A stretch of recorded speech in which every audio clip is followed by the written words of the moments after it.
দেব, কোন দিন পাওয়া যাবে এটাও জানি না। আমাদের জানার কোনো নিরাপত্তা নাই। কলকারখানা পরিদর্শকের উপরে দায়িত্ব আছে সরকারের। আমরা কয়েকদিন বলেছি আপনারা আসেন, প্রত্যেক মালিকদেরকে আপনারা সচেতন করেন। আমাদের শ্রমিকরা উপর থেকে পড়ে মারা যায়, হাত পা ভেঙে যায়, মাথা ভেঙে যায়, মানে পঙ্গু হয়ে যায়, কিন্তু আমাদের শ্রমিকের পাশে কেউ নাই। আমরা চাঁদা কালেকশন করে বিক্ষোভের মতন দুয়ারে দুয়ারে আমরা মানুষের কাছে হাত পেতে আমরা এই সমস্ত শ্রমিকদের চিকিৎসা চালাচ্ছি। আমরা সরকারি হাসপাতালে গেলে আমাদের কোনো ফান্ড নাই। আমি বলবো আমাদের লক্ষ্মীপুর জেলা সিভিল সার্জন সাহেবকে উদ্দেশ্য করে বলবো, আমরা হাসপাতালে গেলে আপনাদের মেডিকেল অফিসারের কোন সহযোগিতা আমরা পাচ্ছি না। আমরা গেলে আমাদেরকে 2 পয়সার মূল্যায়ন করছে না।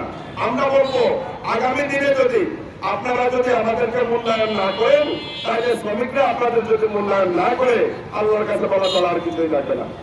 কারণ আমাদের নিরীহ শ্রমিকরা এই হসপিটালে যায়। আমরা প্রতিদিন 2 দিন 3জন প্রতিনিয়তই কিন্তু এই হসপিটালের মাধ্যমে ঢুকে। আমরা গেলে একটা কুকুরের দামও পাই না। আমরা কি শ্রমিক? আমরা কি মানুষ না? শ্রমিক হইলে কিন্তু সে মানুষের কাতারে পড়ে না। তাই আমরা দাবি জানাই 5 নম্বর, ভবন নির্মাণ ক্ষেত্রে উপযুক্ত কর্ম পরিবেশ এবং নির্মাণ শ্রমিকদের পেশাগত স্বাস্থ্য নিরাপত্তা নিশ্চিত করতে হবে।